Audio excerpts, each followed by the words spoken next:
story covered it up. Well, 16 years ago, we had two of my friends and their mother living with us while What? they went through a divorce. I was 15 and my friends were 14 and 16. I was away at another friend's house one night. When I came back the following day, my mom told me she had kicked them out because the 16-year-old tried to make a move on my dad. She absolutely slandered that poor girl's name. When I got into my 20s, it still sat in the back of my mind. I just knew I didn't get the truth. So I reached out to the 16-year-old who was also now in her 20s. We met up and I got the true story. I could see the pain in her eyes. She said she'd been in therapy for years because of my father, that he did it in such a loving way. It really fucked her up. She told me they'd been drinking on the property, then went skinny dipping, all while my mother was in bed pregnant with my sister. They made their way into the house and upstairs, where eventually my mother walked in on them. I let her know I had her back if she ever No, you decided to can't. do anything about it. Let's watch I am now in my Twitter. 30s and Finna recently go became roll a a mother, wood. and it's Bit all I've Twitter. been able to think about. Delete, bro. You can't I still delete. No, don't you know can't that delete. I know the truth. It's reawakened the rage in me, especially all the teenage Wait, so basically that nigga tried to cover up fucking a 16-year-old, bro. I had to catch y'all up real quick. That's crazy. Change title, nigga. The title is back again, nigga. 14 out of 30, 365. What the fuck? What do you want me? What do you want me to change the title to? Let me know. rage they made me shove down for so long, because if anyone did that to my daughter, or if I caught my husband in that situation, hell no. It was easy to shove down before because I learned from one of the best, my parents. But becoming a mother, especially to a daughter, I've never wanted someone to pay for something they've done so bad. Damn. I feel like if I brought it up to my mom, she would just get angry and talk shit. She'd probably say the past is the past and I need to let it go. That people can change, but I know he hasn't changed due to the events of the recent years with his anger and control issues. He's a very big narcissist who believes he can do no wrong whatsoever. And my mother is so far up his ass. It makes me wonder if the 16-year-old was his only victim. If she was, and if he's never done it again, would that be okay? Is this forgivable? Because I don't feel like it is. I want No. to tell the whole family, but I feel like they just downplay it and make me seem crazy. Hell no. Cut That me shit off not and turn my forgivable. siblings against me. That's I've crazy. done it before when I called them out on other things, so here I am, just needing to get it out, I guess. What would you do? See what this nigga I do. had a full blown nice guy The fuck? meltdown and regret it to this day. Apologies beforehand, I will not be brief. For some context, I am what you'd I'm about probably to go get consider some. a You feel me? I'm about to go get textbook some. incel. Not necessarily the woman hating type, but the stereotypical young fuck up kind. Socially inept, sexually and socially frustrated, immature, no talents, no friends, no job, barely scraping by, never had a girlfriend, yada yada. You get the picture. I'm 21 now, but this story is from when I was 19. For some years now, about 5 or so, I've been on a negative trajectory. I started isolating from my friends during the beginning of COVID and never really recovered. I lost touch with all of them and basically lost the ability to connect with people. Safe to say, I have no friends anymore, not even acquaintances, not looking to score pity points, just trying to paint the stage. It had been this way for almost 3 years before I began my first year in university. I was optimistic in the beginning, thinking that Wait, what? it's a new world. I'd meet What would plenty you of do people, today? and I'd have to make some friends along the way. A whole semester had passed, and I couldn't even make an acquaintance. I started second What semester happened? with a very cynical outlook, thinking it's just going to be like high school all over again. By this time, I had really started resenting living. I can't really do justice to just how much I resented my loneliness. However, on the first day, I met a girl. You can see where this is going. She was very forward and clingy right off the bat. That is how I perceived it anyway. What was the I'm not title of this exactly one? an unbiased source, but she just took a type of interest in me that nobody has in years. I appreciated that since I am not good at maintaining relationships, especially new ones. But like I said, I was pretty cynical for my first year, so I figured she'll keep this up for about a week and then she'll realize how boring of a person I am and she'll move on, and that'd be the end of that. Surprisingly, she stuck around. We almost spent all of our time on campus together. I got to know her more than I've gotten to know anyone else in years, and she got to know me more than anyone else in some years. 1 month passed, and I was overjoyed that this might actually last. She was asking me to join her classes and grab lunch after class and whatnot. I really can't do justice how much all this meant to me. It had been so long since I've hung out with anyone, let alone someone asking me to hang out with them. This is honestly the happiest and the only happy memory I have in 5 years. Over Report the it. course of the next few months, she started asking me to do little favors for her. Nothing major, just every sorry. now and then. I didn't mind at all. Like I said, she was like the best thing that had ever happened Please to me. don't report For the it. first time, I was truly happy. Over time, they became more frequent, but whatever. I'd do anything for her. I'm not saying this to paint her in a bad light. The importance of this detail will become clear later on. So far, we're only friends, really. I've always wanted a girlfriend, but I figured she's probably not into me that way, which I don't mind. Beggars can't be choosers. But over time, I started to feel like maybe she was into the idea. Small little cues my that, idea. like calling me cute and asking me if she made me a little nervous. One time, she told me she wanted me to take me somewhere, and she walked me to do this desolate little pond and told me every time she comes there, there's people kissing. I thought that was a strong message that she wanted me to kiss her. I was probably going to, but a raccoon started chasing her, so we had to leave. That's some cock blocking. I didn't really shit. mind though. I wasn't in any rush to get That's about physical. like- But I saw that event as a sort of pivotal moment in our relationship, from where I stopped treating it like a friendship, but more so as an innocent mutual crush kind of thing. Looking back, maybe all of this could have been avoided if only I had just clarified my thinking. Regardless, months went by, and I fell harder and harder for her. We were talking every day. I'd go as far to say we were close friends at the very least. I had never been so happy in my life. I didn't even know it was possible for me to be so happy. I wanted to make it official before the semester ended, since we wouldn't see each other during the break, as we lived in different cities. But Over life with. got in the Why way, would you do that? and she couldn't meet me. Damn. I asked her to stay after the exam so I could tell her, but she said she had to go home. I was slightly annoyed since I'd always made comments interrupted my schedule, but whatever. I didn't want to pressure her or risk scaring her away, but I really wasn't excited about the prospect of having to wait 4 months to tell her, given I didn't want to do this over the text or phone call, but I figured we'd probably stay in touch, and I could probably hit the ground running the next time I saw her. I was wrong. We were talking every day, and then, just like that, nothing. I waited, assuming she was probably busy, but after school ended, I never received any kind of communication from her whatsoever. I figured maybe she doesn't want to annoy me, so every now and then I'd text her. She'd give extremely quick, conversation ender type replies. The cognitive dissonance drove me insane. I felt like we were close, and now suddenly, it felt like I was some creep trying to slide into her DMs. It drove me insane, truly insane. In my paranoid, hurt state, I rationalized it as her leading me on. That's where the favor thing comes into play. She was always asking me to do things for her, and I did. Even if it severely impacted my schedule, I did it. No questions asked. Wow. In that state, I rationalized it as her consciously weaponizing her affection to exploit me. She was a smart girl, smart enough to know that I was desperate, smart enough to know how I'd do anything for someone to care about me.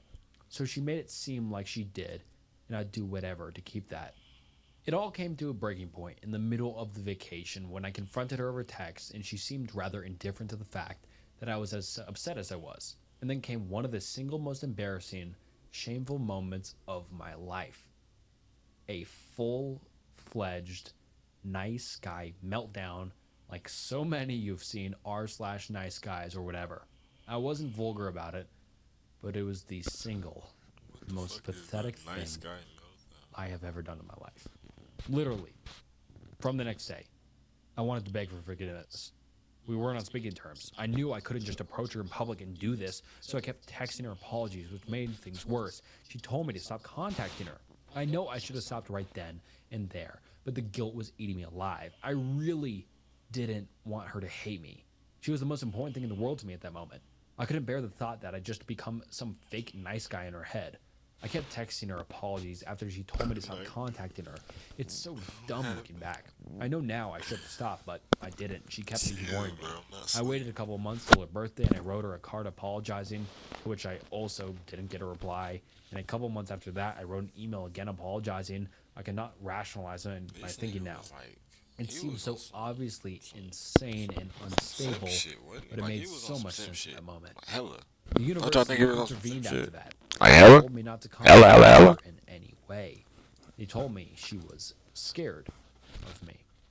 It ripped me to pieces. To think someone who brought me so much happiness into my life was afraid of me, that I made her feel that way. When they told me this, I was in disbelief. Now that it's been almost 2 years, obviously she was terrified of me. I was acting like a complete insane person. I never tried to contact her in any way after that.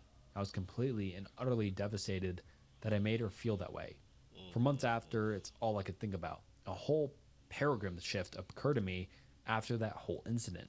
I started feeling like a predator. Not predatory, but like everyone around me knew I was a creepy predator looking to prey on them. I can't quite Knew? explain it. I was uncomfortable being around They people knew? before, but since that whole incident, it's on a totally different level. Whenever I'm in public, I feel like everyone knows I'm a creep. I'm a creepy little predator. They know, so you Everyone knows are. and everyone hates me. They're all afraid of me. Ain't that? This is particularly true for women. I'm definitely afraid of women because I cannot shake the feeling that they're all afraid of me, that they know I'm a creepy predator trying to get in their pants. My anxiety around women has gotten so bad that I cannot even be around one without wanting to leave immediately. I just cannot for the life of me shake the feeling that they've got 911 dialed in whenever I'm around. More so than anything, I guess, I still feel bad about what I did to that girl. I hate the fact that I will forever be some predatory nice guy who showed his true colors when he realized she wasn't going to fuck him. I hate it because that's not how I see it at all. All my happy memories belong to her, and I'll always cherish her for that. I never ever wanted to make her feel any kind of negative way, let alone make her scared of me. Enough time has passed where I don't think This about is this like obsessively like I used to, but fucked up. I know it's Somebody there. in chat It's tell always a there. confession. This immense guilt and regret that the only person that showed some interest in me in years, I punished her for it so bad. I doubt she'll ever try to communicate with some socially maladjusted loser ever again. I feel uncomfortable at the prospect of ever being near anyone else ever again. I resent my solitude, but I cannot risk getting close to anyone without fearing that I'll have a moment like this again and they'll come away afraid, traumatized, and forever regretting ever having met me. This nigga It's just not like, rational, I man, know, look, but I can't shake the get rid feeling of that that she social hates me anxiety. with every fiber of her Gives a fuck. being. Realistically, she's got bigger problems now, but yeah, I don't know. Who was grown as I'm not hell, looking for though? pity or you should go to therapy. I just wanted to tell my story because I don't have anyone else to tell. Hopefully, I can leave all this behind someday. At the moment, I've never hated my loneliness more, but my desire to be forgotten by the world entirely has never been stronger. I cannot bear the thought of imposing myself on anyone in capacity. I wish I could erase myself from reality and every memory people have of me. I'm back to thinking about this again now because her birthday is nearby. I pray and hope not a shred of me remains in her head. I just want the whole world to forget me and every ill I've done. Shite. Thank you. No, sir. It's all on the internet, buddy. I am a compulsive liar and have been my whole life. I am a compulsive Look, some liar. of y'all in I the never chat lie like about big this. things, but always the little things, like what I ate for breakfast or what I did that day, or I'll add extra details to a story to make them sound better. I don't know why I do this, and I have tried to stop, but I can't. I'm now 22, and I've been doing this for so long as I can remember. Even when I'm called out for my lies, I will double down and lie some more. Lots of people think I'm a bad liar because I am a bad liar when it comes to bigger stuff. And I feel too bad lying to people. But I lie to people all the time and they have no idea. And I'm actually really good at the little lies. Edit. I just want to add a lot of y'all seem to think that I am not aware that it is wrong. And I want to be this way. I'm aware and I'm trying to get better, which is a part of the reason I made this post to start admitting I have a problem and going from there. Also, everyone's saying get therapy. I ain't got no therapy money, so unless you want to pay for my sessions, give me better advice. Boom. What? I did a bad thing, and now I have to live with it. Okay. What 12 do you years ago, when I was 18, I visited my cousin's home for vacation like I usually do every year. Next to his house, there was this woman, lived with her husband and 2 daughters. Just like always, we usually spent a lot of our time at her place playing cards and watching movies. She was so kind and beautiful. I loved her. She was also pretty cool around me. One day, while my cousins were out, I went to her house and found her alone doing chores. We talked, and she opened up about her life. She was actually venting, but my focus was on her body. Knowing she was vulnerable at the moment, I started to flirt with her. Assuming she wouldn't have any objection, I started to caress her back, and then within no time I hugged and kissed her. At first, she stood there surprised, but since I didn't stop, she kissed me back, and we ended up having S. The whole thing just happened in under 15 minutes. Yeah, I suck. And I'm 100% sure I didn't satisfy her. I left and went to cousin's house. The more I thought about what had just happened, more I panicked, fearing her husband would find out. The next day, she acted as if nothing had happened, so when I got the chance, I asked about it, and she said it was a one-time thing and I'm still a teenager, and I don't have to worry because she's not going to tell anyone, and told me to do the same, which relieved me. I stayed there for 2 more weeks before returning home. Then I got busy with my college and lost touch with them. The last time I saw her was at her daughter's wedding. We talked a little, and then she got busy with other guests. 2 years later, I learned from my mother that she had committed S-word. I called my cousin and asked about the details, and he told me that her husband was abusive to her mentally and physically, and that she'd been struggling for years. He had seen her crying and complaining about her life to my aunt. I was devastated, regretting that I had only focused on my desires instead of her pain. I don't even know why she cooperated with my advances. Maybe out of pity. I'm not sure, but thinking back about that day, I might have noticed some bruises under her dress. Everything is a blur now, and I'm worried that my brain is intentionally blocking the images. And last time I met her on that wedding, she didn't look happy, but tired. I even stalked her daughter on Facebook to look through her old wedding photos to see if she looked happy.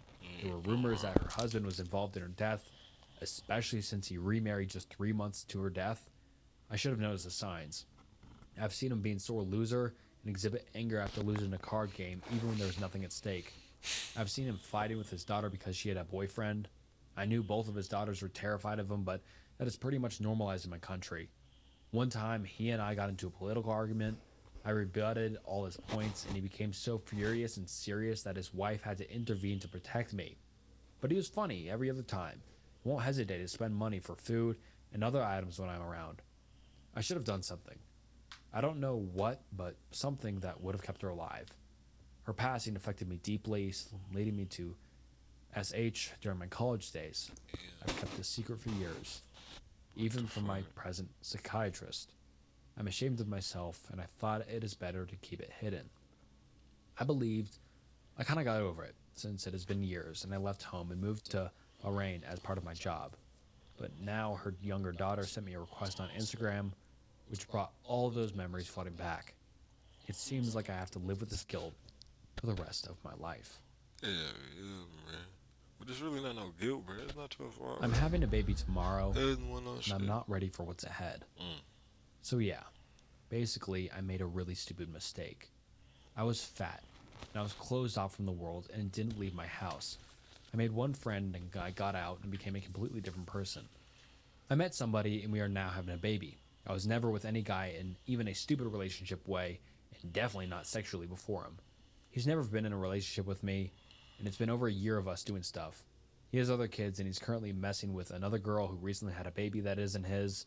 He was there for this girl with her whole pregnancy too. I found out about he had a day with her before I found out I was pregnant. I don't have anybody to show me how to be a mom, and I don't know anything. I don't know what to do. I don't want to live this life anymore. Edit. I don't want any to believe what I've wrote means that I don't love my baby or have the resources to care of her. I just don't know if me, as what I am now, is mentally able to handle this. I never thought I'd have a baby. I have a thing about being alone, and that's how I feel.